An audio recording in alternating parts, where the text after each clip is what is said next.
nos vies, ce que ton esprit, Seigneur, au travers de ta parole, nous délivre dans le nom puissant et glorieux de Jésus. Amen.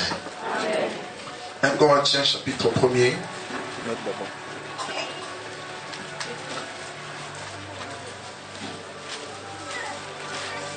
Corinthiens chapitre 1er, le verset 18 au verset 25.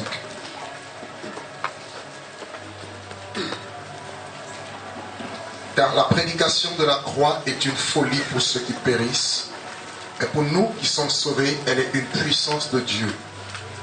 Aussi est-il écrit, je détruirai la sagesse des sages, et je rendrai nulle l'intelligence des intelligents. Où est les sages? Où est le scribe? Où est le raisonneur de ce siècle? Dieu n'a-t-il pas convaincu de folie la sagesse du monde? Car puisque le monde avec sa sagesse n'a point connu Dieu, il a plu à Dieu dans sa sagesse de sauver les croyants par la folie de la prédication. Les Juifs demandent des miracles et les Grecs cherchent la sagesse. Et nous prêchons Christ crucifié. Dis à ton voisin, Christ crucifié. Dis-lui, nous prêchons Christ crucifié. Scandale pour les Juifs et folie pour les païens. Mais puissance de Dieu et sagesse de Dieu pour ceux qui sont appelés tant Juifs que Grecs. Car la folie de Dieu est plus sage que les hommes et la faiblesse de Dieu est plus forte que les hommes. Amen. La croix. Paul nous présente la prédication de la croix. Il dit la prédication de la croix, ou dans d'autres versions, la parole de la croix est une folie pour ceux qui périssent. Mais pour nous qui sommes sauvés, elle est la puissance de Dieu. Alors, les Grecs, les Corinthiens qui étaient les Grecs, ils aimaient la connaissance. Ils aimaient la sagesse, ils aimaient la philosophie. Et Dieu va confondre leur sagesse par la folie de la croix. Alors, c'est quoi la croix? Quand ici Paul dit la prédication de la croix dont il est question n'a rien à voir avec le bois en forme de croix qu'on nous présente. Vous savez, aujourd'hui, tout le monde, ceux qui sont chrétiens, quand vous allez chez eux ou dans leurs bâtiments, vous voyez un insigne de la croix pour montrer leur appartenance à Jésus. Mais ce n'est pas de cette croix que Paul parle. Ce symbole ou cet objet en forme de T ou X a été emprunté par les païens, les nations païennes. Et c'est le catholicisme romain qui a fait croire aux chrétiens, aux disciples de Jésus, que la croix, c'était ce bout de bois. Et ce bout de bois a commencé et est devenu un objet de vénération, un objet d'adoration et un objet pour lequel on rend culte. Et si vous faites des recherches, vous verrez qu'il y a eu un érudit catholique qui a dit, qui s'appelait Diderot, qui a dit que la croix, le bois de la croix, pouvait être adoré comme on adore Jésus. Donc le bois était devenu une idole, alors que Dieu avait défendu de se prosterner devant les idoles. Alléluia. Amen. Quand Paul dit la prédication de la croix, il ne fait pas allusion à ce bout de bois en forme de thé, la croix comme ça. Il ne parle pas de ça. Parce que pour beaucoup, ce bois-là est devenu un objet de protection. Quand je suis combattu par les démons, je sors ma croix. Ce n'est pas ça la croix. Quand je suis attaqué, je monte ma croix. Ce n'est pas ça la croix que Paul voulait parler ici. Parce que cette croix est venue avec le catholicisme romain au IVe siècle. Et Constantin qui adorait le dieu soleil Mitra, eh bien, le culte de ce dieu se faisait avec la croix, le symbole de la croix. Voilà pourquoi le catholicisme romain l'a hérité. Et dans le catholicisme romain, vous avez également les catholiques ont utilisé cet objet de bois pour exorciser les gens. pour chasser les démons, ils utilisaient cet objet qu'on appelle la croix là. Et quand ils mettaient sur vous, les démons pouvaient partir. Ce n'est pas ça la croix. Vous ne verrez nulle part dans les Écritures Paul, les apôtres, avoir une insigne de la croix. Parce que la vraie croix, elle est d'abord spirituelle. Elle va être dans les cœurs. Alléluia. La prédication de la croix. Il dit, la croix est prêchée. La croix est une prédication. La croix est une parole. La croix, c'est la base du christianisme. C'est la base de l'évangile. Alors, c'est quoi la croix? Regardez au verset 23. 1 Corinthiens, au chapitre 3, plutôt premier, le verset 23. Paul dit, nous en tant que prédicateurs juifs, parce qu'ici il s'identifie aux prédicateurs juifs qui étaient convertis au christianisme, notamment lui, Paul, il dit, nous prêchons Christ crucifié. Scandale pour les juifs et folie pour les païens. Donc la croix égale Jésus-Christ crucifié. Ce n'est pas le bois, le bout de bois, je précise encore. Mais c'est Jésus-Christ crucifié. Quand il dit la prédication de la croix, il dit, en parlant de la prédication de la croix, il veut tout simplement dire la prédication de Jésus-Christ crucifié est une folie pour ceux qui périssent. Mais il est une puissance de Dieu pour nous qui croyons. Amen. Alors nous pouvons le voir également dans 1 Corinthiens chapitre 2, le verset 1er au verset 2. Regardez ce que Paul dit. Il dit, pour moi, frère, lorsque je suis allé chez vous, ce n'est pas avec une supériorité de langage ou de sagesse que je suis allé vous annoncer le témoignage de Dieu. Car je n'ai pas eu la pensée de savoir parmi vous quoi. Il serait un scandale pour les juifs parce que Christ pour les juifs représentait beaucoup de choses. Les juifs attendaient un Messie. Hier nous avons parlé de Jésus en tant que le Messie. Nous avons parlé du parcours de ce Messie depuis la Genèse jusque dans le Nouveau Testament. Alléluia. Ils attendaient un Messie grand. Un Messie qui allait les délivrer de la domination romaine. Ils attendaient un Messie qui allait régner comme étant le roi de rois. Le Messie devait jouer 3 rôles essentiels pour les Juifs. Le premier rôle que le Messie devait jouer, pour un Juif, le Messie était d'abord roi. Nous allons le voir, c'est-à-dire roi des rois. Et en tant que roi, il était censé venir régner. Amen.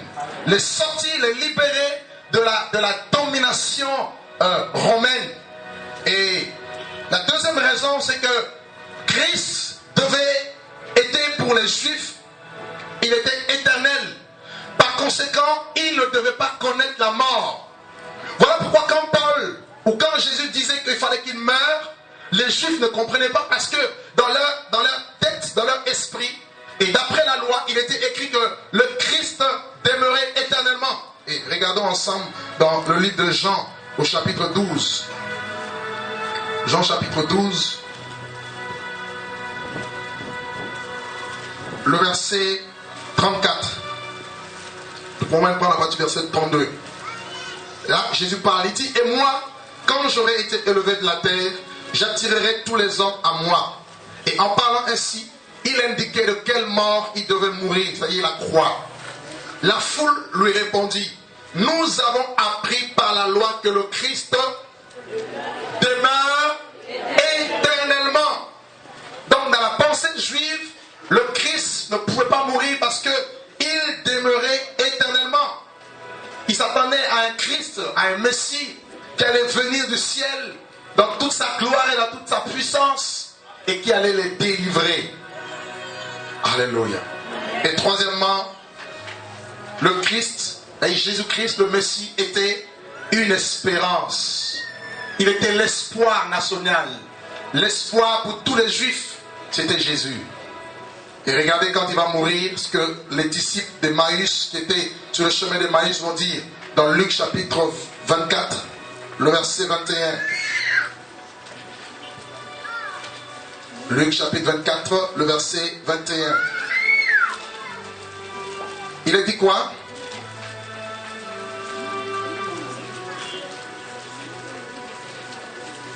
Luc chapitre 24, verset 21. Nous lisons tous. Nous espérions que ce serait lui qui délivrerait Israël. Mais avec tout cela, voici le troisième jour que ces choses se sont passées. Amen. Amen. Donc pour les Juifs, le Messie était leur espoir. Il était tout pour eux.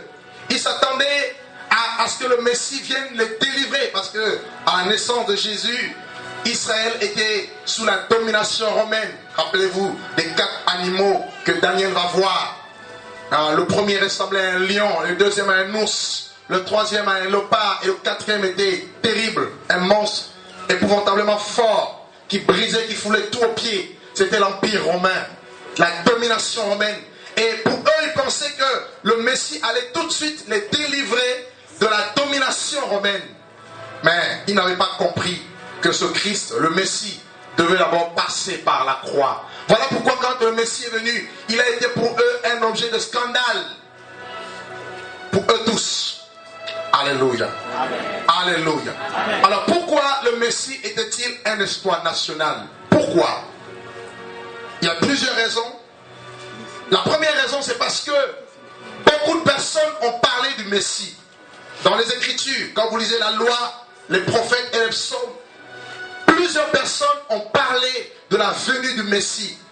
Et dans la Bible, nous voyons la première mention du Messie dans le livre de Genèse, au chapitre 3, verset 15. Un passage que nous connaissons.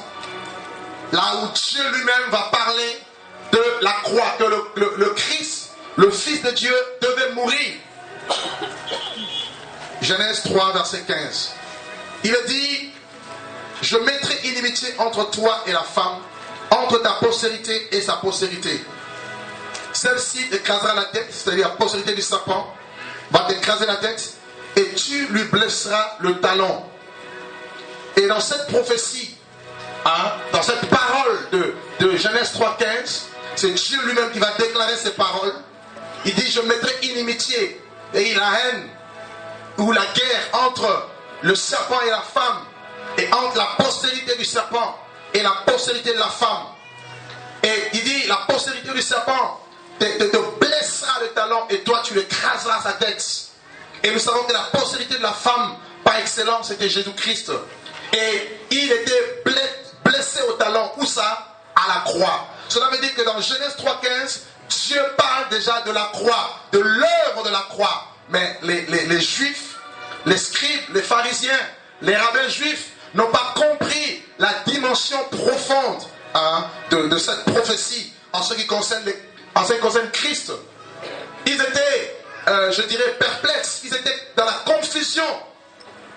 Comment le Christ pouvait-il mourir alors que Dieu avait dit clairement que la postérité de la femme allait être blessée au talon. Donc par là nous voyons la crucifixion, la croix. Alléluia. Amen. Alléluia. C'était voilé pour eux. C'était caché. Ces vérités c'était comme des hommes d'ombre. Ils ne pouvaient pas cerner, ils ne pouvaient pas rentrer dans la dimension spirituelle pour percevoir ce Christ, le Dieu de la délivrance, passé par la mort. C'était incompréhensible. Et vous avez Jacob également qui va prophétiser, n'est-ce pas, en ce qui concerne le Messie.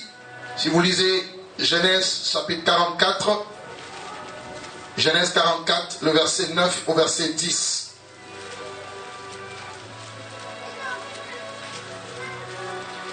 Il est dit: Judas est un jeune lion. Tu reviens du carnage, mon fils. Et il ploie les genoux et il se couche comme un lion.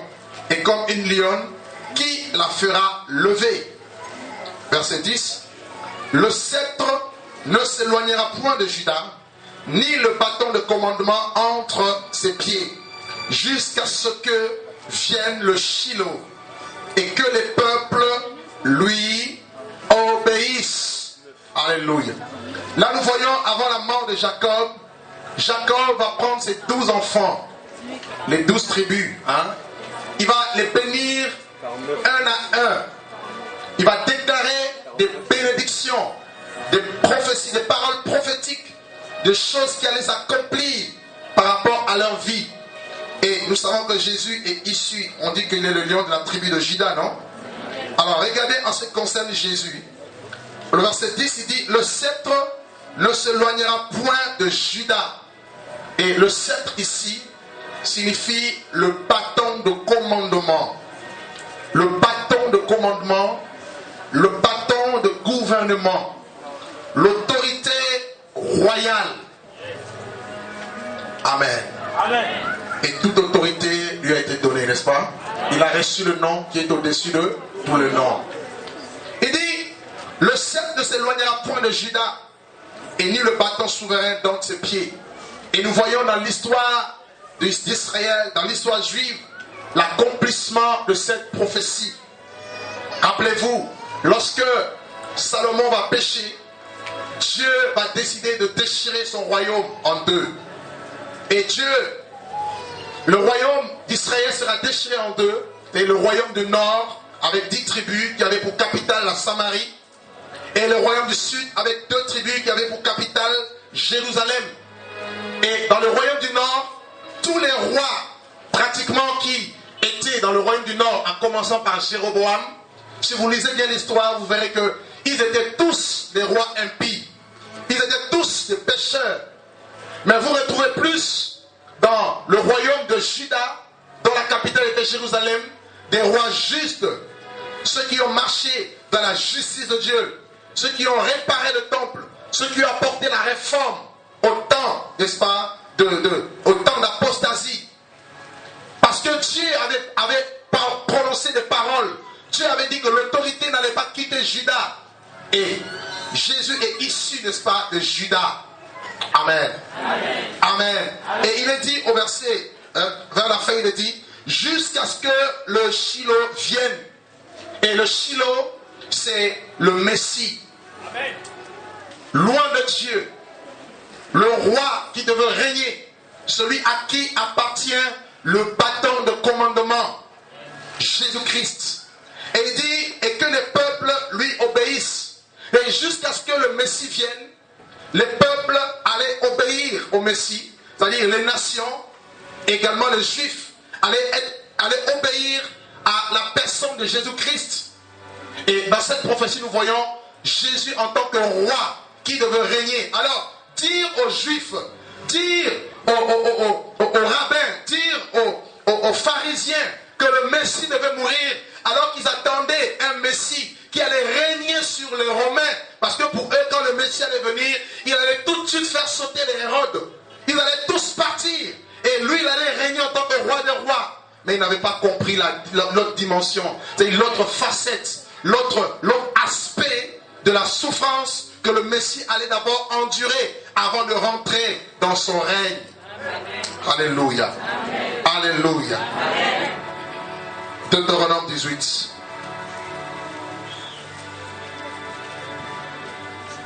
À partir du verset 15.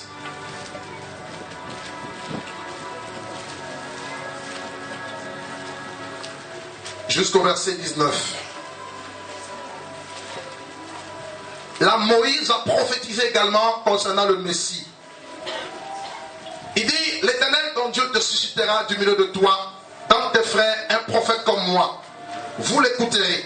Et il répondra ainsi à la demande que tu fis à l'Éternel ton Dieu à Horeb, le jour de l'assemblée, quand tu disais que je n'entends plus la voix de l'Éternel, mon Dieu, que je ne vois plus ce grand feu, afin de ne pas mourir. L'Éternel me dit, ce qu'ils ont dit est bien, je leur susciterai du milieu de leurs frères un prophète comme toi, et je mettrai mes paroles dans sa bouche, et il leur dira tout ce que je lui commanderai. Et là, Moïse va prophétiser également sur le Messie. Il va aller dans le même sens, dans la même logique que Genèse 3,15, que le Messie allait venir. Dieu dit à Moïse que je vais susciter un prophète comme toi parmi tes frères. Et nous savons que Moïse était le prophète de l'Exode, parce qu'il a délivré le peuple d'Israël de l'esclavage de l'Égypte. de la main de Pharaon et l'a conduit jusque dans la terre promise. Et Jésus il devait rentrer dans la même mission. Il était venu aussi comme étant le prophète de l'Exode, qui devait nous libérer de nos ennemis. Luc 1 en parle. Un sauveur qui nous libère de nos ennemis. Et la libération et la délivrance que le Messie devait nous apporter devait passer par la croix, par la mort. C'est-à-dire même Moïse lui-même ne comprenait pas comment est-ce que le Messie devait venir. Comment est-ce que le Messie devait apporter la délivrance comme je l'ai fait. Mais que cette délivrance allait passer par la croix. Il ne comprenait pas. Parce que c'était caché. Parce que c'était un mystère. La croix. Voilà pourquoi Paul précise que la prédication de la croix, la parole de la croix, elle est une folie. Si tu veux comprendre la croix, tu risques de passer à côté. Alléluia. Amen. Alléluia. Amen. Et plusieurs rabbins, plusieurs juifs, plusieurs interprètes de la loi ont voulu comprendre comment ça se fait. Comment est-ce possible le Messie, celui qui est éternel, celui qui doit régner comme roi des rois, celui qui est notre espérance, puisse mourir. Comment est-ce possible? Comment cela peut se faire? Même Jean-Baptiste, qui a reconnu Jésus comme étant le Messie, en disant, voici l'agneau de Dieu qui ôte le péché du monde. Mais la Bible nous dira qu'une fois Jean-Baptiste en prison, vous vous rappelez, Jean-Baptiste a été mis en prison. Oui. Vous vous rappelez, non? Oui. Une fois en prison, la Bible dira que ça va chauffer dans sa tête. Ça va chauffer. Il va envoyer des disciples auprès de Jésus pour dire à Jésus, es-tu celui qui doit venir ou devons-nous en attendre un autre? Pourquoi? Parce que il se disait, mais c'est pas normal, c'est pas possible. Comment ça se fait que le Messie est là et moi je me retrouve en prison, enfermé par Hérode? Mais normalement le Messie était censé nous délivrer. Jean-Baptiste non plus n'avait pas compris la dimension de la croix. Amen. Mais Jésus lui dira, oh Jean-Baptiste, regarde, les aveugles voient, les sourds entendent, les paralytiques marchent, les morts sont ressuscités. La bonne nouvelle est proclamée. Heureux celui pour qui je ne serai pas une occasion de chute. Il n'avait pas compris que le Messie devait d'abord mourir. Et quand le Messie va venir, regardez dans Matthieu 16, le passage que nous avons pris hier, Matthieu 16, à partir du verset 13, regardez ce qui va se passer. Matthieu 16, verset 13 à 17. Là, le Messie arrive.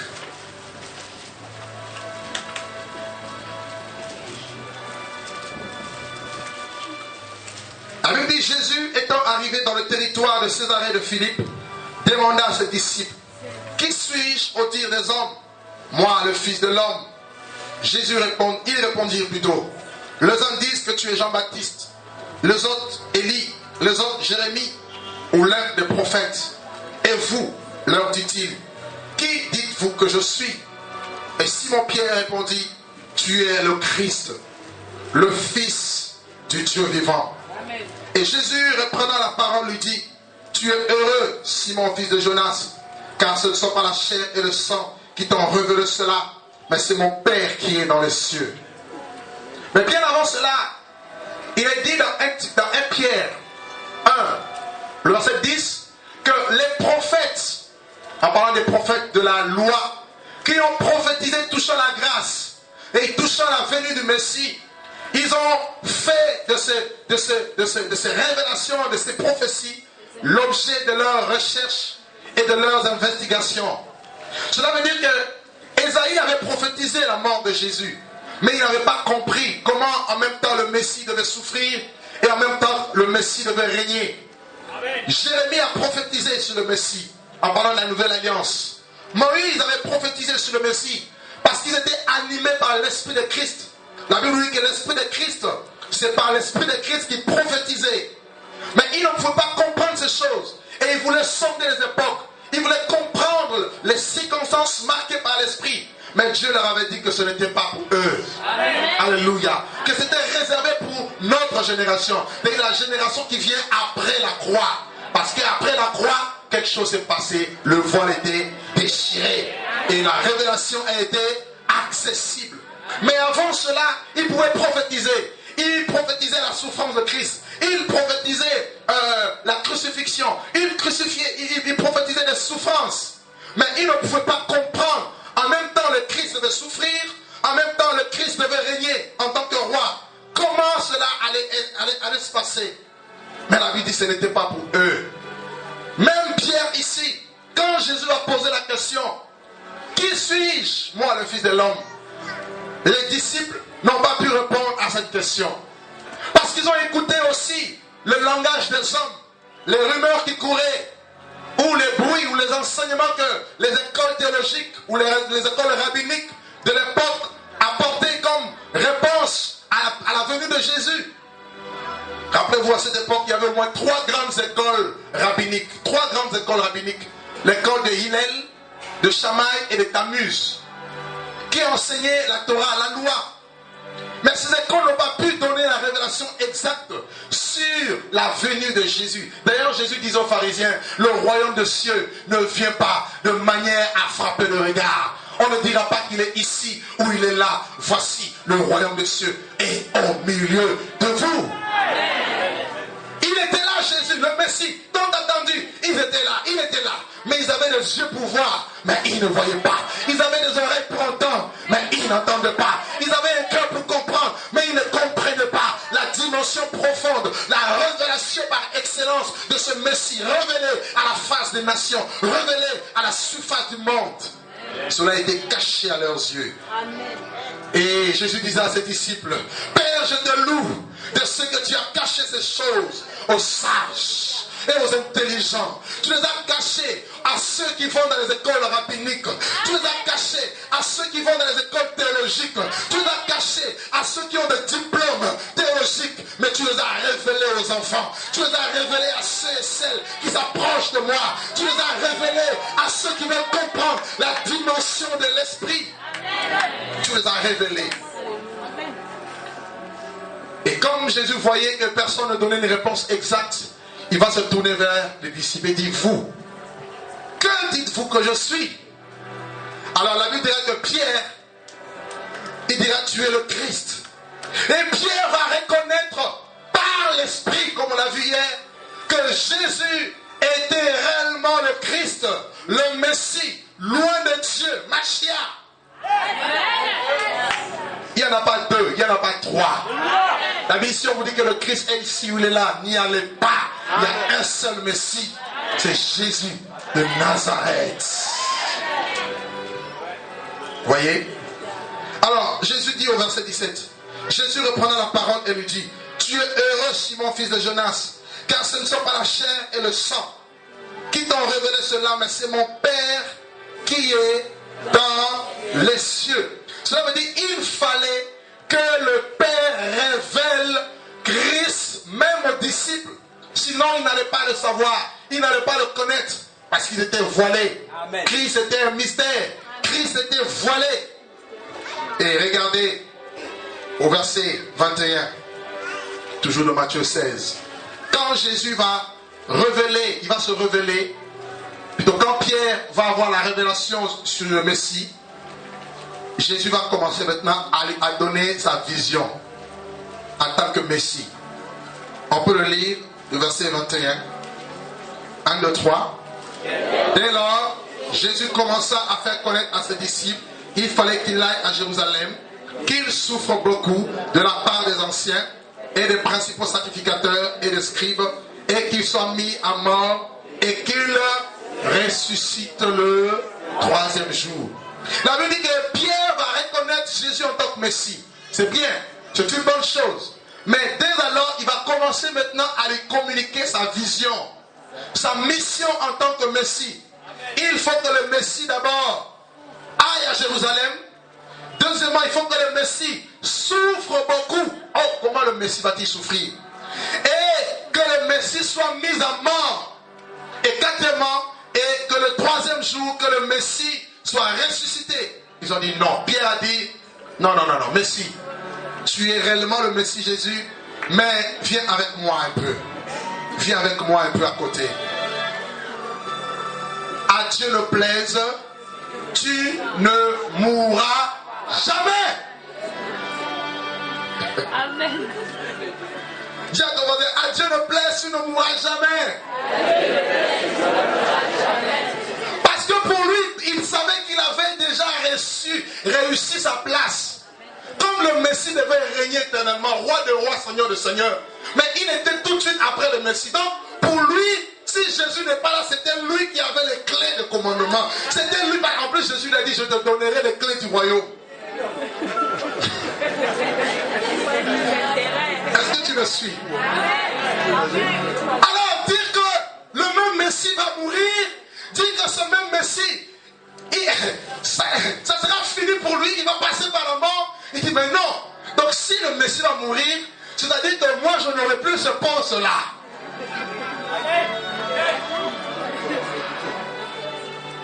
Parce que être à côté de Jésus, il y avait beaucoup de privilèges.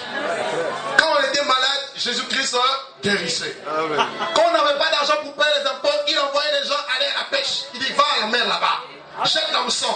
Et le premier poisson que tu trouveras, ouvre sa gueule et tu payeras l'impôt. Qui ne mérite pas avoir ces privilèges?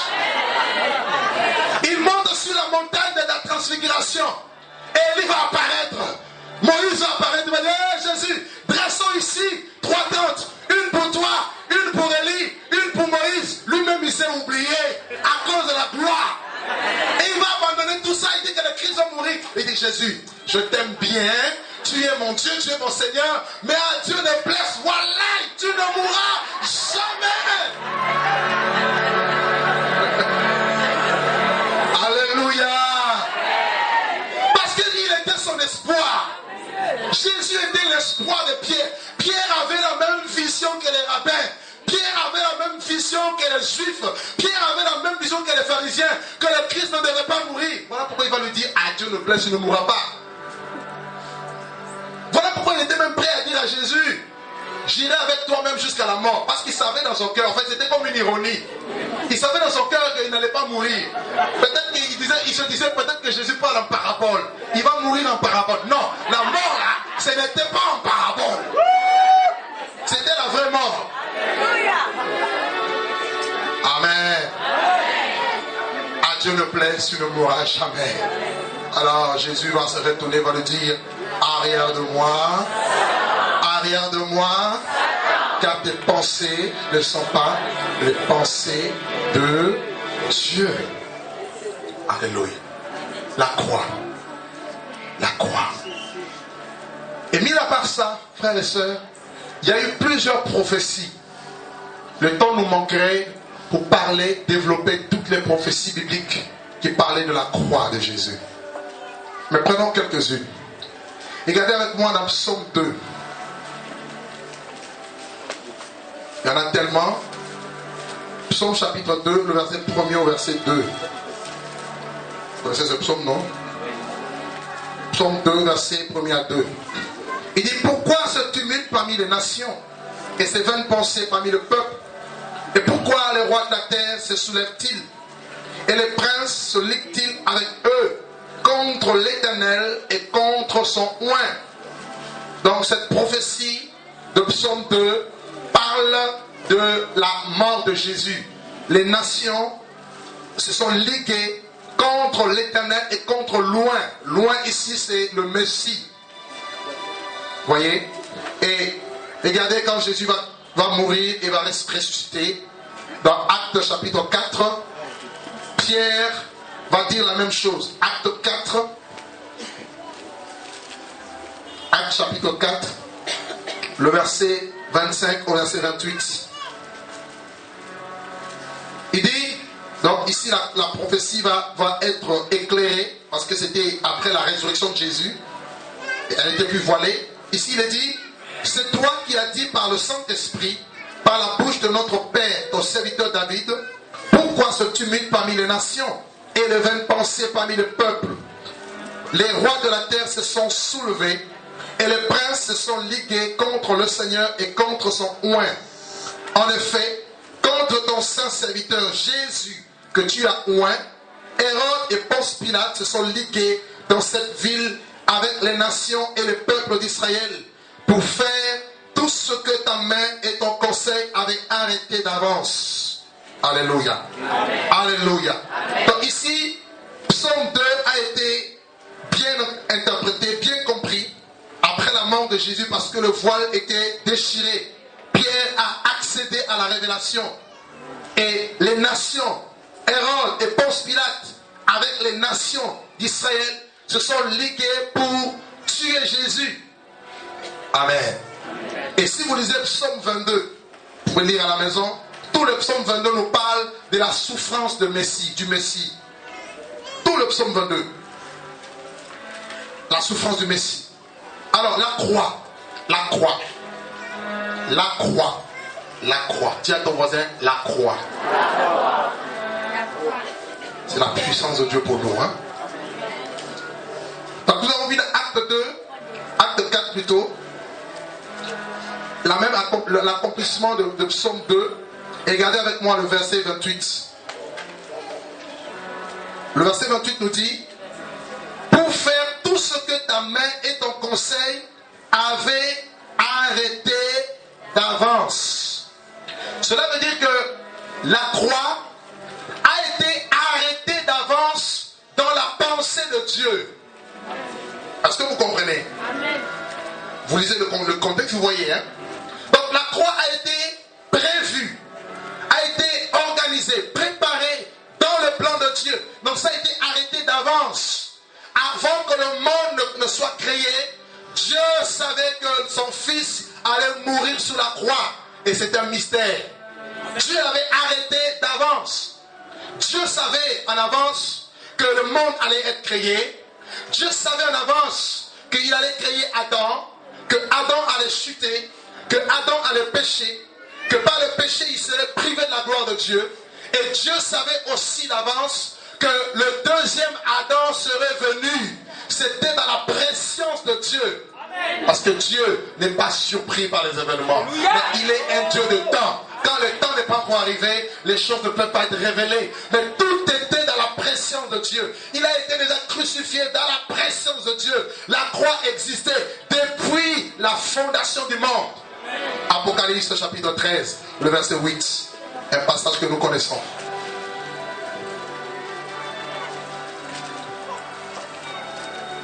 Apocalypse 13, le verset 8. Nous allons lire tous ensemble.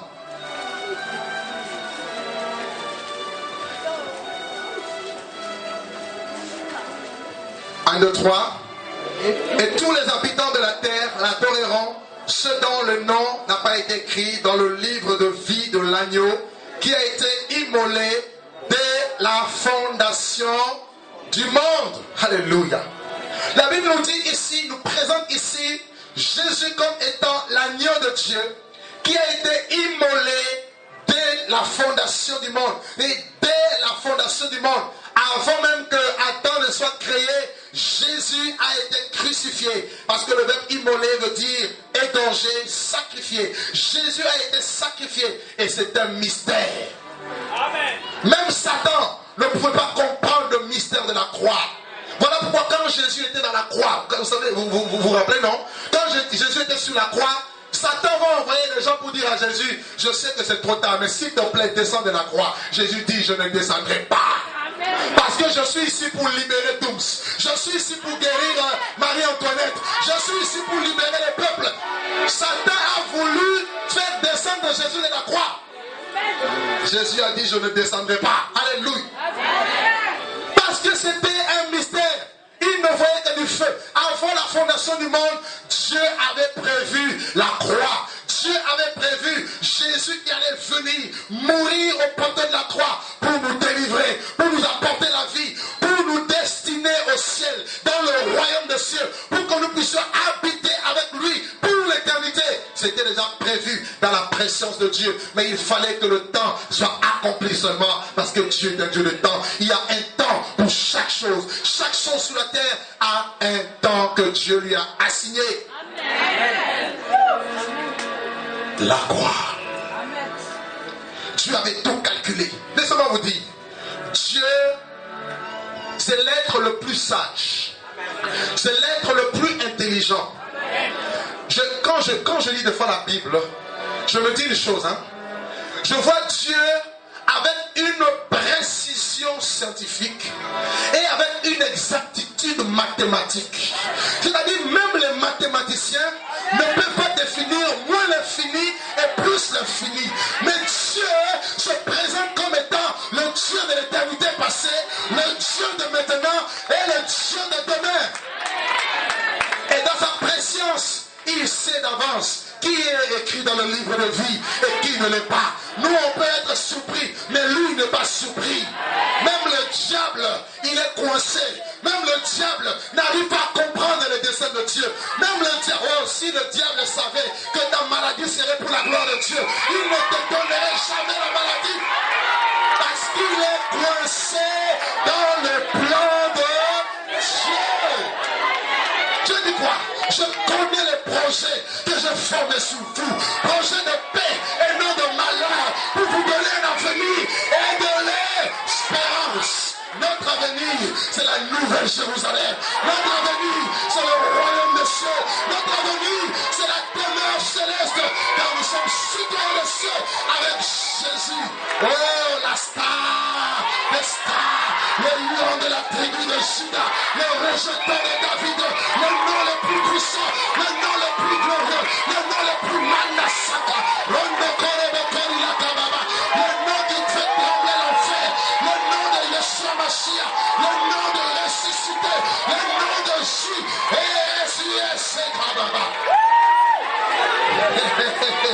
Viens te regarder, c'est la puissance. Dis-moi, c'est la puissance du nom de. Oh, 4 jours de feu. 4 jours où Jésus est élevé. Il dit, quand je serai élevé, je tuerai tous les hommes, les Gabonais, les Camerounais, les Africains. Je les attirerai à moi.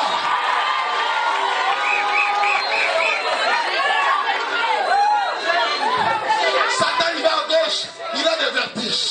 Il va à droite, il a des vertiges. Il suscite des faux prophètes, il a des vertiges. Il a des vertiges. Avant la fondation du monde, il y a la croix. Bon, on va aller doucement. Parce que c'est chaud. Je vous dis, c'est chaud.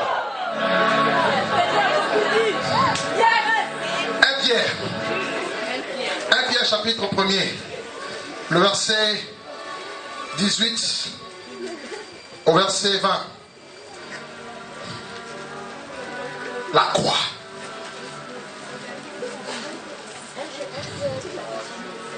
Vous savez en effet que ce n'est pas par les choses périssables, pas de l'argent, de l'or que vous avez été rachetés de la même manière de vivre que vous aviez hérité de vos pères, mais ce par le sang précieux de Christ, comme d'un agneau sans défaut et sans tache, prédestiné avant la fondation du monde. Il fut manifesté à la fin de temps à cause de vous. L'agneau a été prédestiné, destiné d'avance, avant même la fondation du monde. Jésus a été crucifié. Dans l'esprit, tout était déjà fait. Il fallait le temps de Dieu. Alléluia. La croix. Comprenons que sans la croix, sans Jésus-Christ crucifié, le christianisme n'existe pas. Amen. Le christianisme n'existerait pas sans Jésus-Christ crucifié. Amen. Sans la croix, je ne parle pas de ce bout de croix là, de cette chaîne en or que tu mets à la croix, non. Je ne parle pas de, vous voyez, le signe là, non. Je parle de Jésus-Christ crucifié. Je parle de Jésus-Christ crucifié. La religion ne sauve pas. L'islam ne sauve pas. Il peut faire 40 jours à sec. Ça ne sauvera personne. Parce qu'après ça, il fume.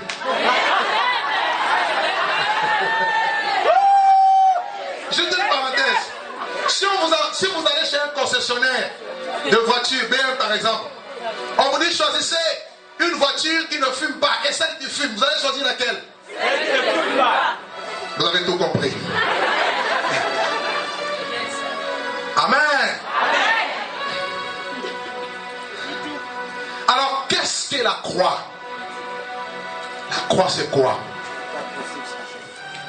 Dans sa dimension spirituelle et dans sa dimension physique, que représente la croix? Alors, la croix, c'est d'abord l'arbre de vie. Prenons Genèse. Genèse, au chapitre 3.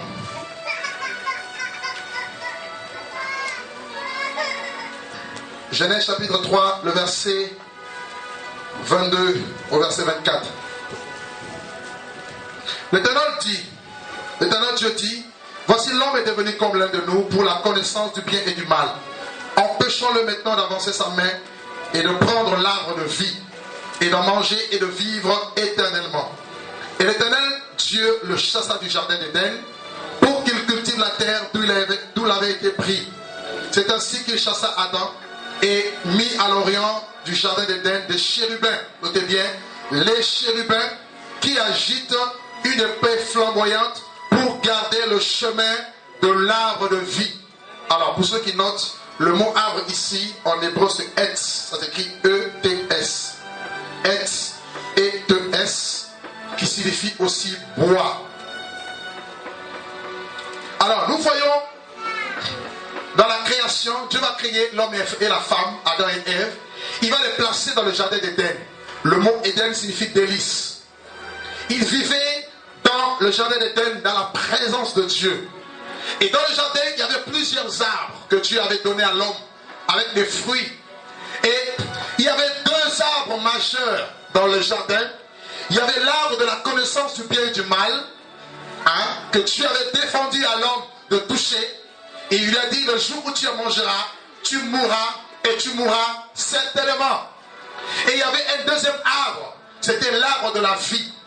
Et voyez-vous, Adam dans le jardin, il était rempli de vie. Et il était censé manger l'arbre de vie pour demeurer éternellement dans la vie. Il était immortel. Mais le jour où le serpent va séduire Ève et Adam, son mari, vont manger le fruit, le péché va rentrer dans leur vie. Dieu va les chasser. Dieu va les expulser du jardin d'Éden. Et qu'est-ce que Dieu va faire? La Bible nous dit ici, Dieu va prendre les chérubins qui agitaient une épée flamboyante et il va les mettre devant le chemin qui mène à l'arbre de vie. C'est-à-dire, il y avait les chérubins. Les chérubins, c'est la classe d'anges qui gardent la sainteté de Dieu. Parce que vous avez plusieurs types d'anges.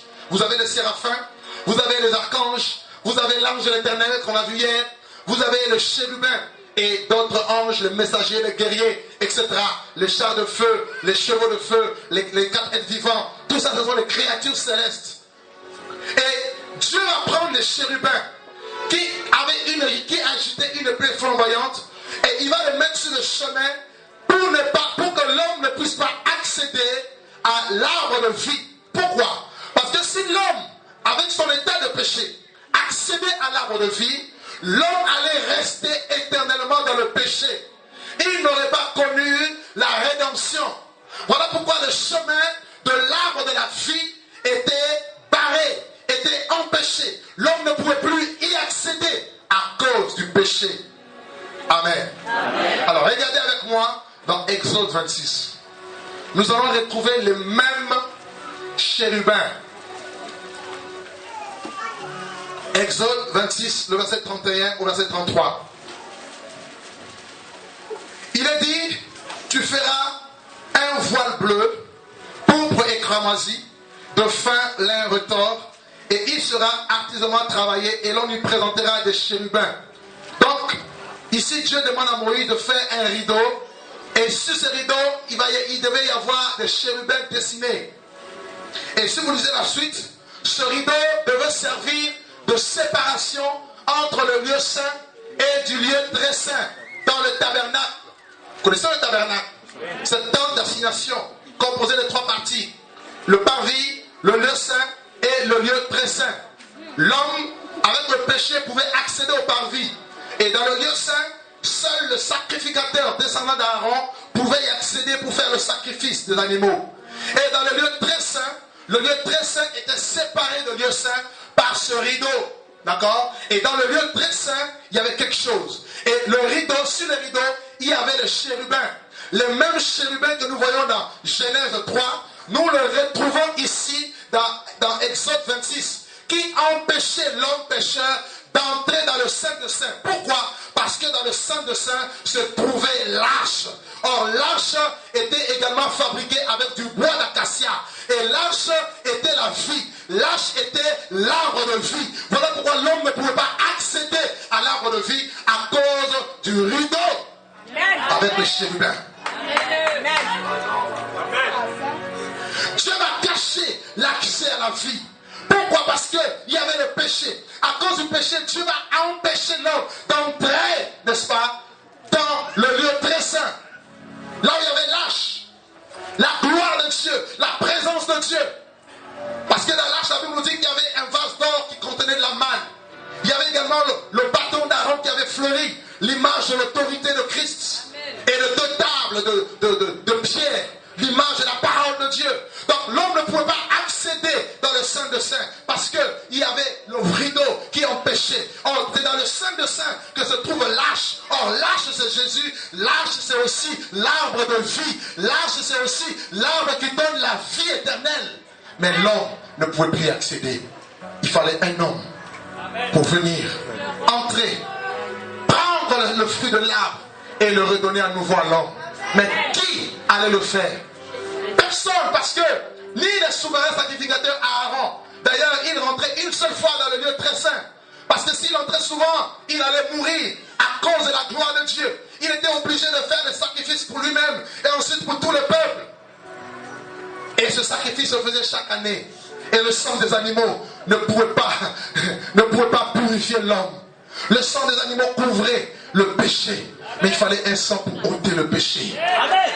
Et pendant plus toutes ces années, depuis le tabernacle, depuis l'alliance avec Israël, jusqu'à la venue du Messie, le sang des animaux couvrait le péché. Qui allait accéder à l'arbre de vie? Dieu ne trouvait personne. Avant de continuer, allons dans Apocalypse chapitre 2.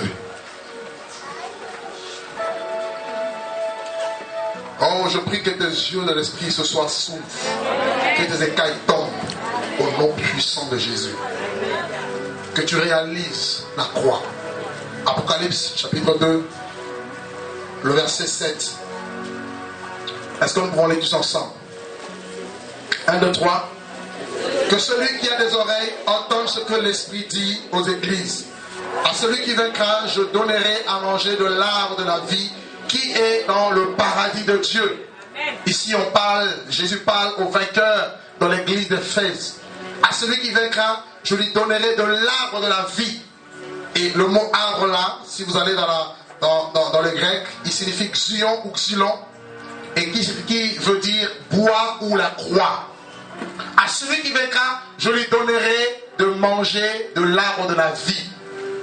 Et le mot arbre là, en grec, c'est xylon, qui signifie bois. Et nous retrouvons la même expression dans Actes chapitre 5. Alors rapidement, dans Actes 5. Actes chapitre 5, le verset 30.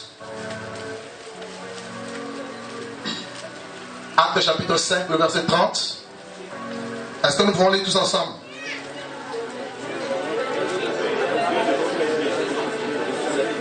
Le Dieu de nos pères a ressuscité Jésus que vous avez tué en le pendant au bois.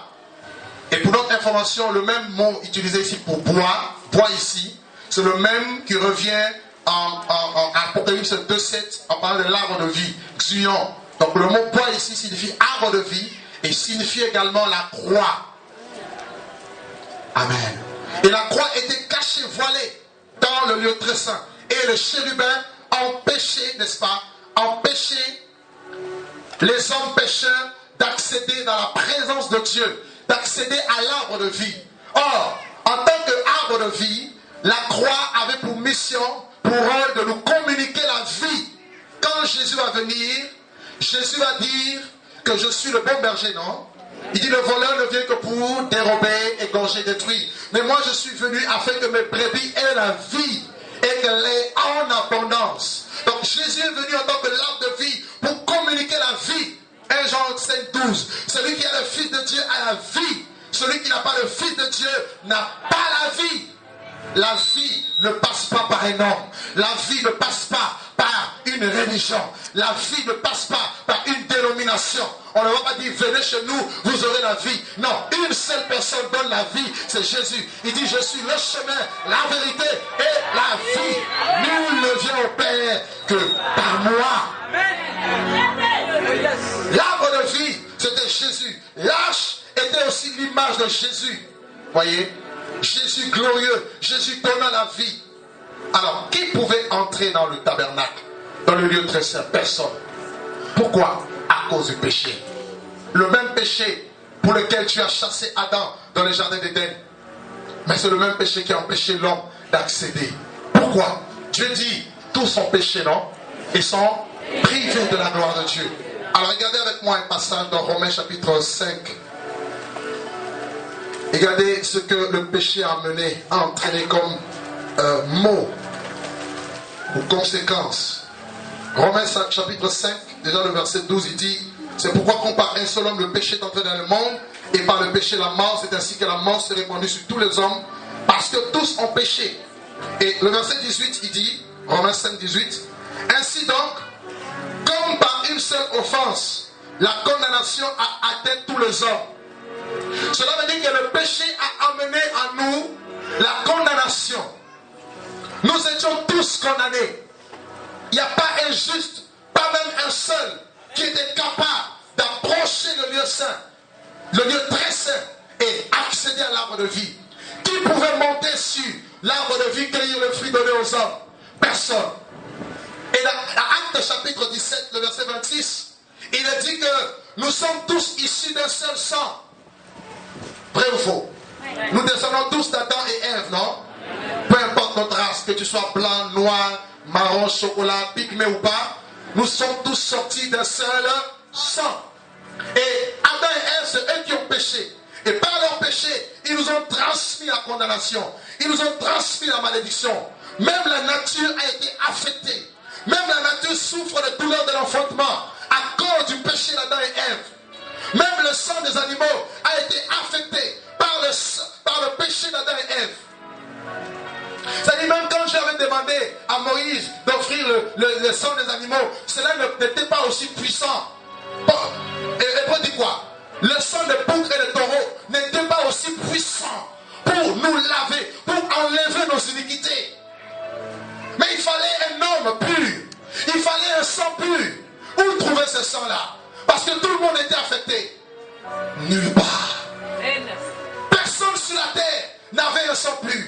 Ni Élie, ni Jérémie, ni Moïse, ni aucun prophète, ni aucun roi. Personne n'avait un sang pur parce que notre sang était tous affectés.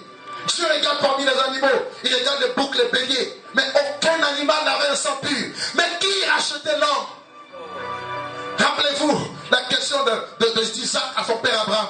Père, voici le feu et le bois. Le bois, c'est la croix. Mais où est l'agneau? Où est l'agneau? Qui allait nous ôter nos péchés? Dieu regarde au Gabon, aucun sang n'est pur. Dieu regarde en Afrique, en Europe, en Amérique, aucun sang n'est pur. Dieu dit que faire pour sauver l'homme que j'aime? Parce qu'il a dit que Dieu a tant aimé le monde, les hommes, toi et moi, tels que nous sommes, qu'il a donné son fils Jésus, afin que quiconque croit en lui ne périsse point mais qu'il ait la vie. Parce que si le péché n'était pas réglé, frère, écoutez-moi, personne n'allait aller au ciel. Nous étions tous destinés à l'enfer. Moi le premier, allait brûler éternellement. Dieu aurait pu nous détruire. Il aurait pu créer une autre race de hommes, comme toi et moi, meilleurs quand même que nous. Mais Dieu dit non, à cause de l'amour que j'ai pour cette race, je vais les sauver. Je les aime. Voilà pourquoi je vais les sauver. Je les aime. Voilà pourquoi je vais les sauver. Et Dieu regarde. Personne. Regardez ce que Dieu va dire. Hébreux chapitre 10. Versets 4 à 6.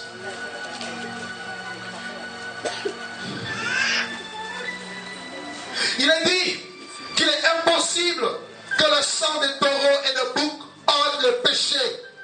C'est pourquoi Christ, en entrant dans le monde, dit: tu n'as voulu ni sacrifice, ni offrande, mais tu m'as formé un corps.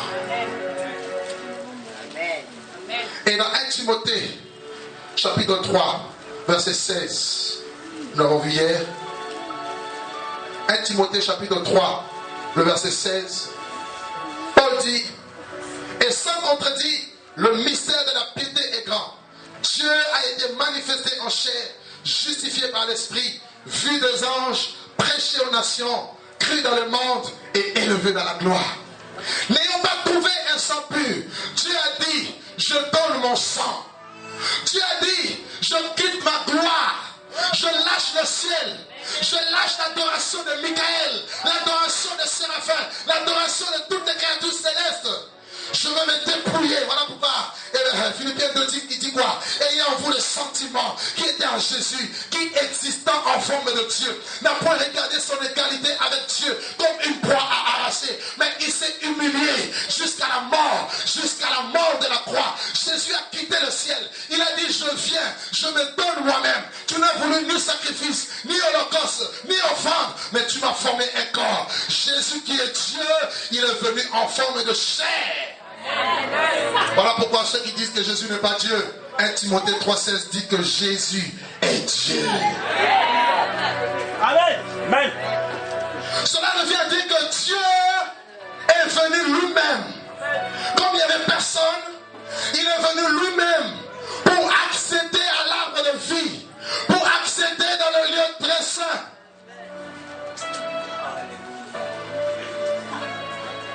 Est-ce que tu comprends quelque chose? Ce n'est pas un homme qui t'a sauvé. Ce n'est pas ton pasteur qui peut te sauver. Ce n'est pas ton apôtre qui peut te sauver. Ce n'est pas un prophète quelconque qui peut te sauver. Ce n'est pas un qui que ce soit qui peut te sauver. Il n'y a que Dieu et Dieu seul. Je dis bien, il n'y a que Dieu et Dieu seul qui peut nous sauver. Amen. Voilà pourquoi il est écrit: il y a un seul Dieu et aussi un seul médiateur entre Dieu et les hommes, Jésus-Christ. Oh. Il s'est dépouillé de sa gloire. Il est venu. Il dit: je les aime. Il a accepté, frère, de venir en chair. Voilà comment Jésus s'est humilié. Il a quitté la gloire en tant que Dieu. Il va accepter de devenir un fœtus dans le ventre d'une femme, Marie, la Vierge. La Bible dit quoi? L'ombre de Tout-Puissant te couvrira, n'est-ce pas? La puissance du Très-Haut te couvrira de ton ombre. Jésus n'est pas né, n'est pas venu d'une relation entre un homme et une femme. Parce que la relation entre un homme et une femme donne un homme pécheur. Mais Jésus est venu droit du ciel, frère. Oh, il y en a qui disent: est-ce que Dieu est un enfant? Oui, Dieu a quelqu'un qui s'appelle Fils. C'est le Fils de Dieu. Jésus est le Fils de Dieu. Il est venu par la puissance de Dieu. Il a accepté la petitesse. Vous imaginez le Dieu créateur venir comme un fœtus. Il a accepté d'être confiné dans le ventre d'une femme, Marie, pendant 9 mois. Jésus était là dans le placenta de Marie. Il était là pendant 9 mois. Tout ça pour te sauver. Est-ce que tu peux te mettre à la place de Dieu? Dieu quitte le ciel, sa gloire, pour entrer dans le ventre d'une femme et vivre pendant 9 mois. Tout ça pour te sauver. Et c'est pas fini. Il va naître. Il va naître. Non pas dans un hôtel 5 étoiles. Il va naître dans une étable. Là où il y avait des animaux, les bœufs, les coqs, les porcs. Quelle confusion pour les prédicateurs de la prospérité. Jésus va naître dans une étable, frère. Je dois être à un hôtel 6 étoiles. Je vais être dans un hôtel 7 étoiles. Lui, il est né dans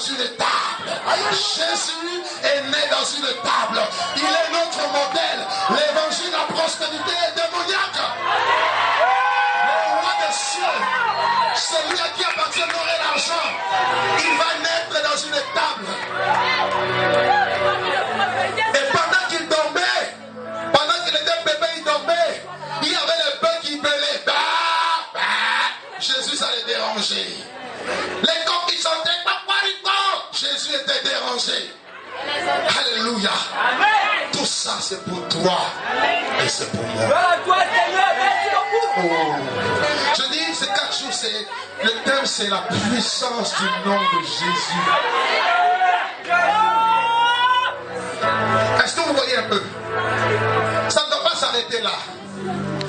À l'âge de 8 jours, il va accepter d'être circoncis comme tout enfant mâle. Il aurait pu n'être circoncis. Mais il a accepté de passer par le chemin de tout le monde. Voilà pourquoi il dit je suis le chemin. Amen. Il est passé comme tout le monde. Dis à ton voisin, Jésus est le chemin.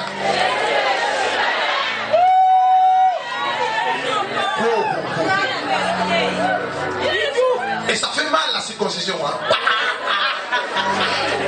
Il criait, c'est comme ça mon fils. Il a accepté ça pour toi.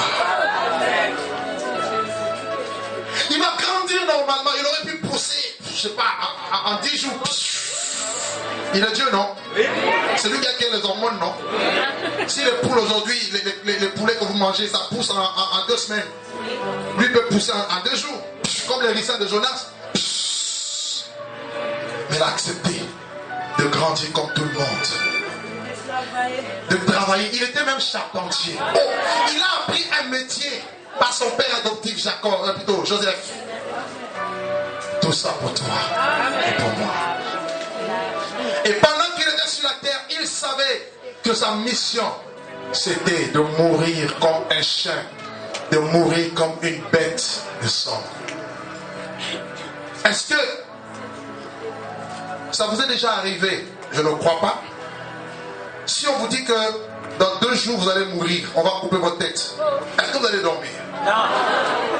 On va payer.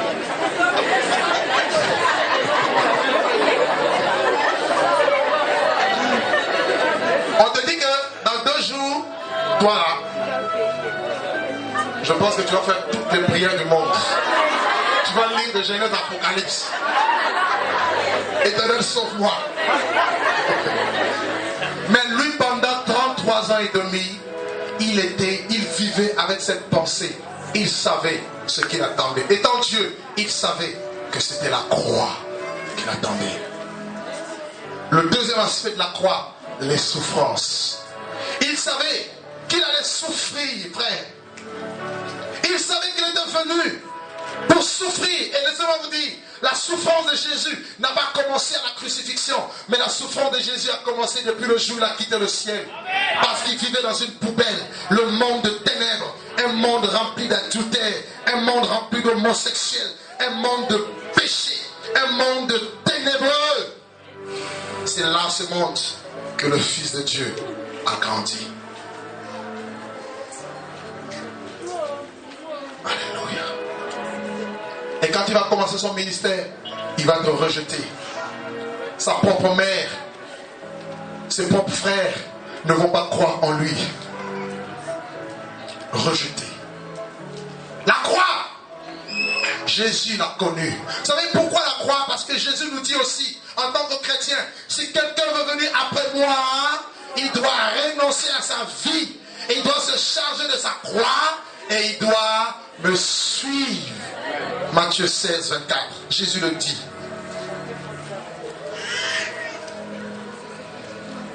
Il va connaître le rejet. Tu es peut-être là, tu connais le rejet et tu pleures. Ah, ma mère m'a abandonné, mon père me rejette. Jésus ne m'aime pas. Ah bon? Lui-même, il est passé par là. Mon mari m'a mis dehors. Ma femme m'a mis dehors, m'a mise dehors. Jésus est passé par là. La croix, la souffrance. Rejeté par ses disciples.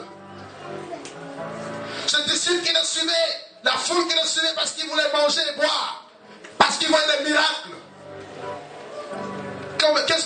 que ça vous ferait de voir quelqu'un qui vous suit seulement à cause de votre argent, mais vous-même, il n'en a rien à faire de vous. C'est le jour où tu n'as plus d'argent. Attends. Et c'était le cas de la foule. C'était le cas de l'apôtre. Ils l'ont tous abandonné. Matthieu.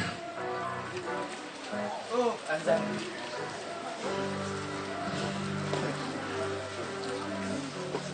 Ah, Jésus. Matthieu chapitre 26.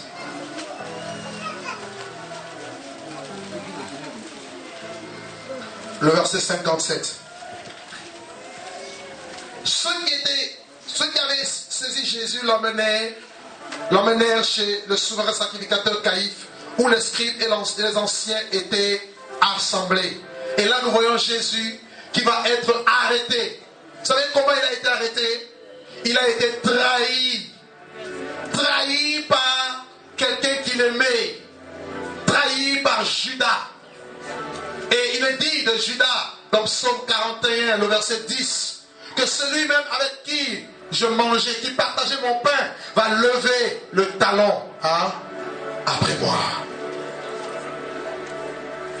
Celui qui avait ma confiance, celui en qui je pouvais me confier, m'appuyer, voilà qui me trahit. La croix, c'est la trahison. Tu es trahi par un frère, une soeur, tu es trahi par quelqu'un au travail, dans ta famille. Sache qu'il faut porter ta croix. Ne l'abandonne pas. Ne l'abandonne pas. Parce que la croix, c'est la trahison. Il va être trahi. Judas va le vendre pour 30 pièces d'argent. Et ça va accomplir, ça sera l'accomplissement de Zacharie 11. Si vous lisez Zacharie 11, de verset 12 à 13, Zacharie avait prophétisé que le Fils de Dieu allait être vendu par 30 pièces d'argent. Et ça s'est accompli. Judas va trahir Jésus pour de l'argent. À cause de l'argent, on peut te trahir. À cause de l'argent, on peut te vendre. À cause de l'argent, on peut te tuer. À cause de l'argent, on peut t'empoisonner. La croix. Jésus a été trahi par un de ses collaborateurs proches qu'il a appelé son ami. On va les traîner devant le sacrificateur, devant le scribe. Et là, il va commencer à passer par ses souffrances. Rappelez-vous de Matthieu 16. Il faut que le Fils de Dieu soit amené à Jérusalem, qu'il souffre beaucoup, qu'il soit mis à mort et que le troisième jour, qu'il soit ressuscité. Le verset 67. Regardez toujours les souffrances de Jésus. Et là-dessus, ils lui crachèrent au visage et ils lui donnèrent des coups de poing, des soufflets en disant: Christ, prophétise, dis-nous qui t'a frappé. Alléluia. Regardez Dieu qui est venu nous sauver. Dieu, à la personne de Jésus, va recevoir des coups de poing. On va lui donner des coups, ça venait de partout. Les soldats romains, c'était des gens robustes, costauds, ils étaient forts. Ils vont lui donner des coups de poing partout, au visage, coups de poing partout. Imaginez-vous un peu le visage de Jésus. Il était défiguré. Ses yeux étaient enflés. Le nez était cassé, les oreilles tordues, brisées. Et le sang coulait de partout. Tout ça à cause de toi, pour te sauver. La croix. Il a accepté cela. Il a accepté le coup de poing. Il a accepté le mépris pour nous sauver, frère. Et ça ne s'est pas arrêté là. Il va avoir des coups de poing. On va lui donner des soufflets. Et on va lui dire: Christ prophétise. Quelle moquerie. Les gens vont commencer à se moquer de lui. Comment réagis-tu quand tu reçois des coups de la part de l'ennemi? Quelle est ta réaction, chrétien, quand les gens t'insultent? Comment réagis-tu? Est-ce que tu réclames le feu? Comme Jean et Jacques, ils ont dit: Seigneur, comme ils ont refusé de t'accueillir dans la boucle des Samaritains, nous prions que nous commandions le feu qui les brûle. Les sorciers qui t'attaquent, quand ils t'attaquent, tu reçois des coups, oui, mais quelle est ta réaction? Je suis sûr que beaucoup vont dire qu'il meurt. Mais je laisse-moi de dire, tu serais là, certainement tu donnerais également un coup à Jésus. Oui. Parce que tu étais voilé.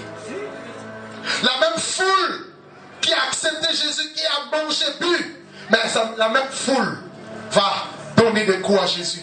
Il donnait des coups, des soufflets. Et voilà le Fils de l'homme. Il était faible, il était silencieux. Il n'a pas réagi. Matthieu 24, 27.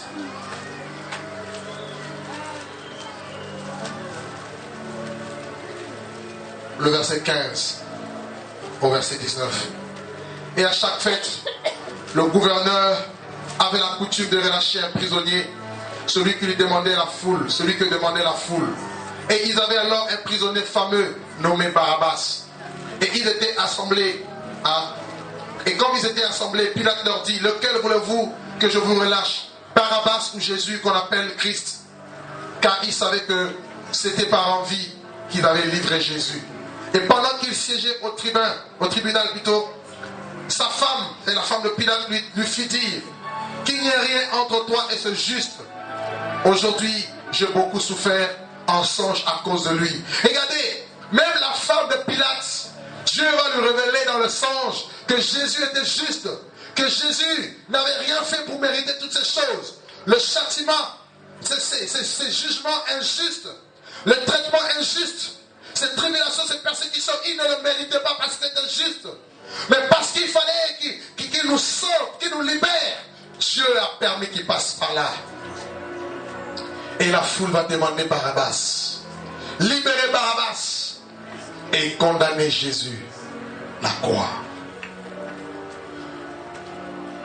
Les gens que tu as aidés, les gens à qui tu as prêché l'évangile, les gens que tu as aidés, les gens que tu as soutenus, mais voilà ces mêmes gens qui te disent: non, Jésus, crucifiez-le, libérez-nous, le grand meurtrier. Jésus va être rejeté par sa nation. Quelle souffrance dans le cœur de Dieu. Est-ce que tu vois un peu les souffrances de Jésus? Il était là, il disait rien. Il regardait la même foule. Rappelez-vous, il a nourri la foule, non? Des pains et de poissons. C'est la même foule. Il les a enseignés. Il les a guéris de village en village. Mais voilà que ce jour-là, ils ont tous tourné le dos contre lui. Il dit: non, nous voulons le malfaiteur Jésus. Crucifiez-le. Il était là. Il ne pouvait pas réagir. Parce qu'il fallait qu'il paye pour chacun de nous.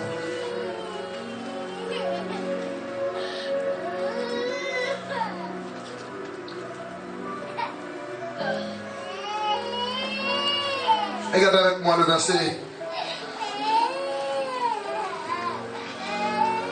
30. Non, pardon, le verset 27.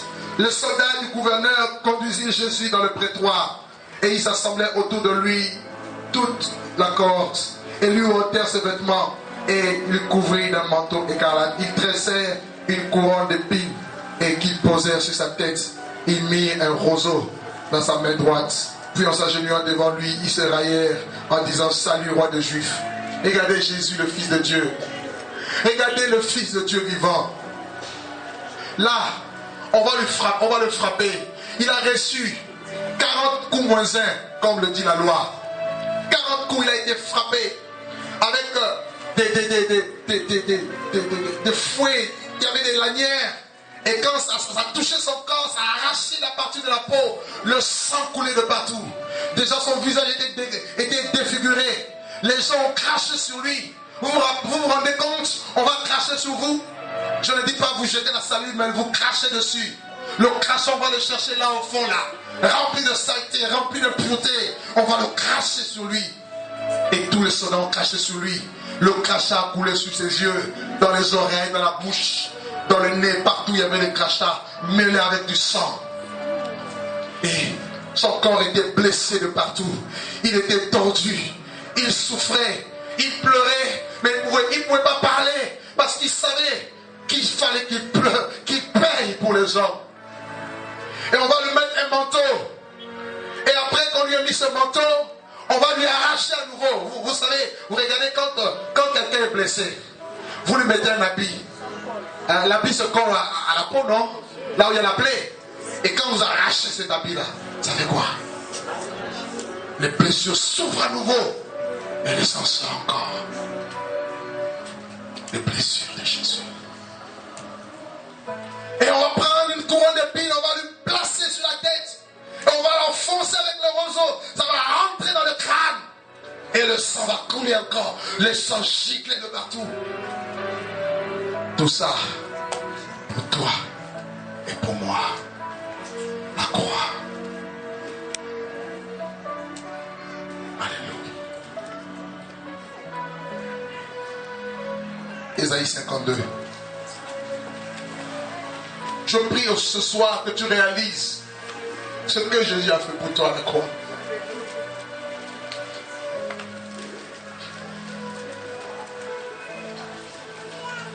Ésaïe chapitre 52, le verset 13 à 14.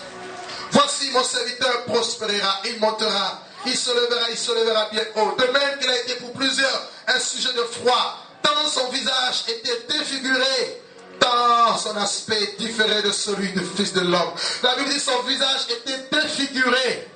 Il était défiguré, méconnaissable. On ne peut plus le reconnaître. On ne peut plus savoir que c'était lui le Fils de Dieu, le Fils de Dieu vivant. Le voilà défiguré avec les coups de poing. Le voilà défiguré avec les soufflets, battu de verge. Ésaïe 53. Il est dit, qui a reconnu, qui a cru à ce qui nous a été annoncé, et qui a reconnu le bras de l'Éternel. Il s'est élevé devant lui comme une faible plante, comme un rejeton qui sort d'une terre desséchée. Il n'avait ni beauté ni éclat pour attirer nos regards. Tant son aspect n'avait rien pour nous plaire, méprisé, abandonné des hommes. La Bible dit son aspect n'avait rien pour nous plaire. Il était méprisé, méprisé des hommes, abandonné des hommes, homme de douleur. Pendant 33 ans, il va porter le douleur de l'humanité, le douleur de l'enfantement pour réparer l'humanité. Homme de douleur, habitué à la souffrance. Semblable à celui dont on détourne le visage. Nous l'avons dédaigné, nous l'avons fait de lui aucun cas. Cependant, ce sont nos souffrances qu'il a portées. C'est de nos douleurs qu'il s'est chargé. Et nous l'avons considéré comme puni, frappé de Dieu et humilié. Mais il était blessé pour nos péchés, brisé pour nos iniquités. Le châtiment qui nous donne la paix est tombé sur lui. Et c'est par ce meurtrissure que nous sommes guéris. Et regardez le verset 12. Et il a été mis au nombre de malfaiteurs. On va le pendre au bois avec 2 malfaiteurs. Et comme cela n'était rien, l'un des malfaiteurs va l'insulter à la croix. Il va l'insulter. Jésus va être pendu au poteau de la croix. L'objet utilisé pour la pendaison de Jésus, la crucifixion, ce bois qu'on appelle la croix, le poteau de la croix, a été emprunté par les Phéniciens. Si vous lisez l'histoire, vous verrez que les Phéniciens, ils pendaient les gens, ils crucifiaient les gens sur la croix. Parce que la crucifixion sur la croix était un objet de malédiction. Galates 3,13 nous dit, maudit est quiconque est pendu au bois. C'était un objet de malédiction d'être pendu au bois. Voilà que lui qui est venu comme étant bénédiction, voilà qui va être fait malédiction à la croix pour que nous soyons bénis, que nous soyons justice en lui. Il va être crucifié hors de la ville de Jérusalem. Parce que les Romains n'étaient pas crucifiés. Seuls les étrangers connaissaient la crucifixion. Jésus a été crucifié comme une bête. Comme une bête. Comme une bête. Et pendant qu'il était sur la croix, on va le clouer dans ses mains. Prenez de grosses clous. Et ils vont prendre des marteaux. Ça va pénétrer sa chair. Ça va pénétrer les os. Ça va s'accrocher au bois. Imaginez le sang qui coule. On va prendre l'autre main, on va clouer. Oh, la douleur se ressentait même au plus profond de ses entrailles. Tout ça pour sauver le Gabon, pour délivrer le peuple. On va prendre ses pieds. Comme il est écrit qu'il a été blessé au talon. Le talon, c'est cette partie-là du corps le plus sensible. Là où il y a le muscle le plus sensible. On va prendre de grosses clous. Jésus était là, sur la croix, attaché à la croix pour moi. Attaché à la croix pour moi.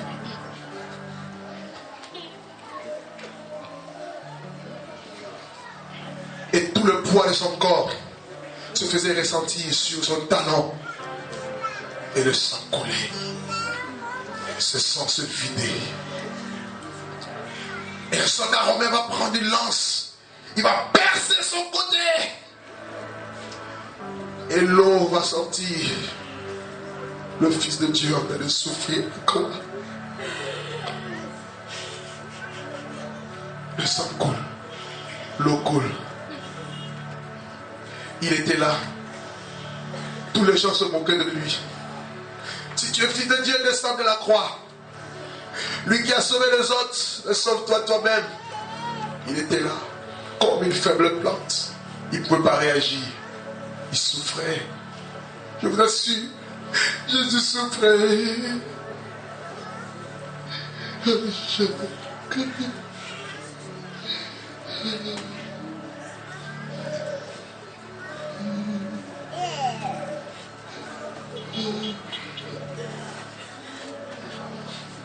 Le Maître, le Créateur du ciel et de la terre, le voilà pendu. Son sang coulait. Son sang coulait. Le diable lui disait peut-être certainement en pensée, maudit ces hommes. Il dit non. Il dit à Père, pardonne-leur, car ils ne savent ce qu'ils font. Père, pardon. Voilà pourquoi toi qui es là, qui ne veux pas pardonner, sache que le pardon, c'est la seule puissance qui peut te libérer, qui peut libérer les hommes. C'est la seule puissance. Alléluia. Alléluia. Alléluia. Alléluia.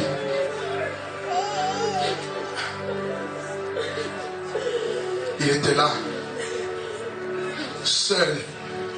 Il a souffert, seul. Il a pleuré, seul. Il a aimé les hommes. Il a tant aimé, avec des quantités que tu ne peux même pas imaginer l'ampleur. Il a tant aimé le monde. Seul, seul. Je dis, il était seul. Aucun apôtre ne montait à la croix avec lui. Aucun homme ne montait à la croix avec lui. Il était seul. À Gethsémani, il a pleuré seul. Il est monté à la croix seul. Et la Bible dit que pendant 6 heures, Jésus était cloué sur le poteau de la croix. Pendant 6 heures, de 9h à 15h, Jésus était là attaché au poteau de la croix. La Bible dit pendant 3 heures, les ténèbres vont recouvrir la surface de la terre. Alors qu'il était pendu là-bas, en dehors de la ville de Jérusalem. Mais voilà que les ténèbres vont couvrir toute la surface de la terre. De l'est à l'ouest, du nord au sud. Toute la terre était recouverte par les ténèbres. Les mêmes ténèbres que nous voyons dans Genèse 1, qui recouvraient la terre. Et Dieu dit que la lumière soit. Voilà que le Fils de Dieu, pendu, lui qui est lumière, le voilà être recouvert par les ténèbres. Le royaume de Satan était dans la joie. Les démons dansaient. Satan se glorifiait de la victoire sur le Fils de l'homme. Et Dieu va le lâcher au poteau de la croix. Et Jésus va crier, Élie, Élie, lama sabachthani, mon Dieu, pourquoi m'as-tu abandonné? Parce que Dieu l'avait abandonné. La Shekinah de Dieu s'était retirée de lui. Dieu dit, les yeux de l'Éternel sont trop purs pour voir l'iniquité. Lui qui n'était pas pécheur, Dieu l'a fait pécher afin que nous devenions justice en Dieu. Il a porté nos péchés. Il s'est substitué à notre place. Il a pris notre condamnation.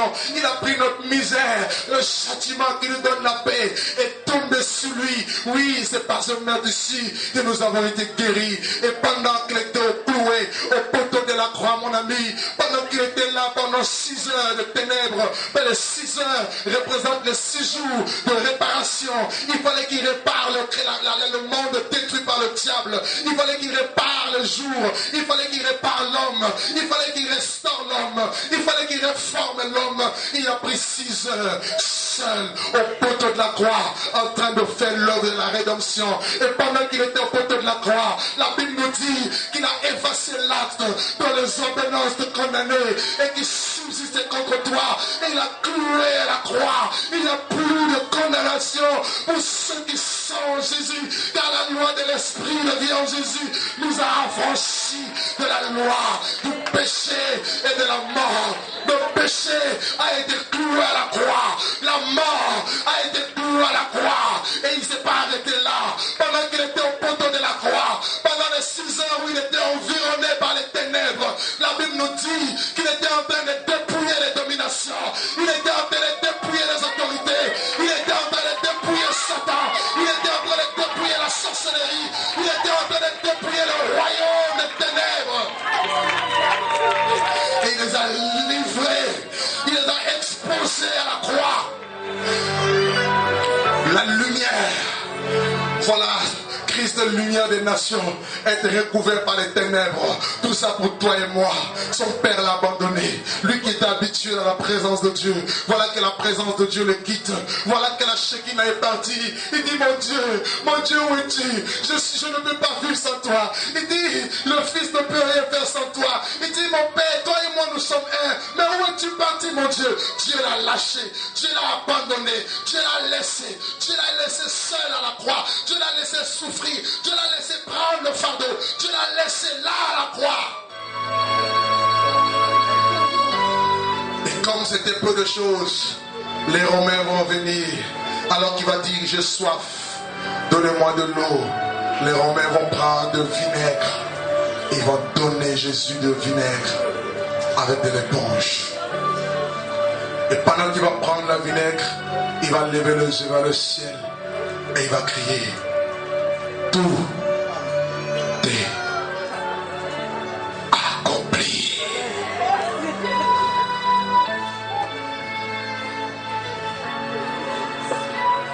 Ta délivrance est accomplie.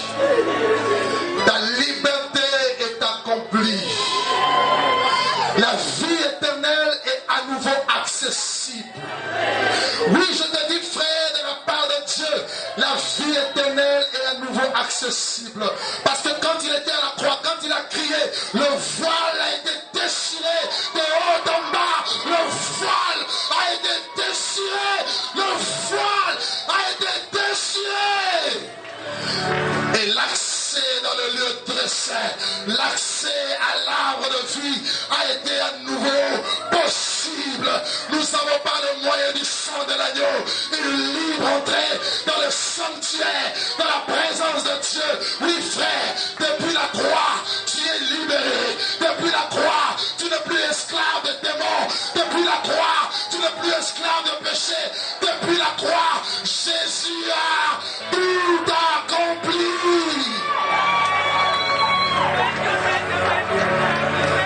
Et il a dit, c'est fait, c'est fini. Le diable, c'est fini. Ton pouvoir est fini. Maintenant, j'ai racheté le peuple.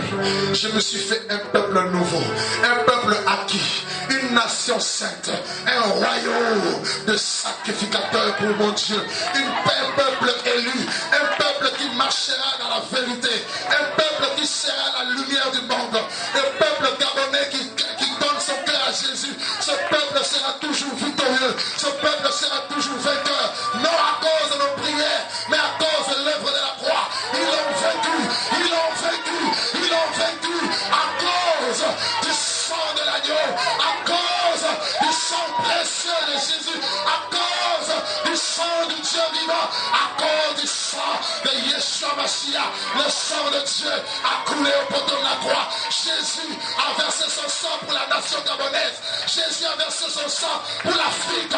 C'est le temps du réveil spirituel. C'est le temps de la délivrance. C'est le temps du réveil. C'est le temps où le peuple de Yahvé doit se lever maintenant.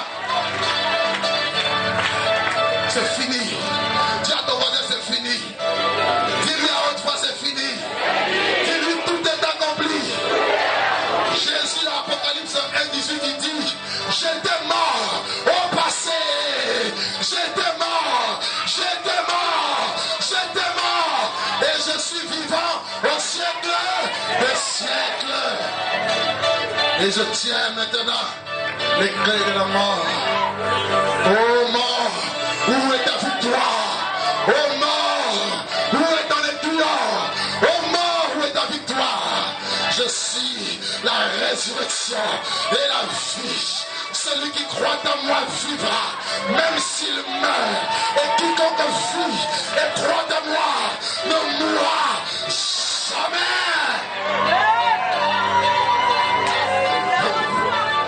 La puissance de la résurrection de Jésus. La puissance de la résurrection de Jésus. La croix égale Jésus mort, Jésus crucifié et Jésus ressuscité. Il n'est pas resté dans le tombeau, mon ami. Il n'est pas resté comme Bouddha. Il n'est pas resté comme Krishna. Il n'est pas resté comme les hommes de ce monde. Lui, il est le seul qui a triomphé de la mort. Il est sorti de mort. Il est sorti du tombeau. La Bible dit, pourquoi cherchez-vous parmi les morts? C'est lui qui est ressuscité. Il n'est plus dans le tombeau. Il est ressuscité. Est-ce qu'on peut acclamer très fort Jésus?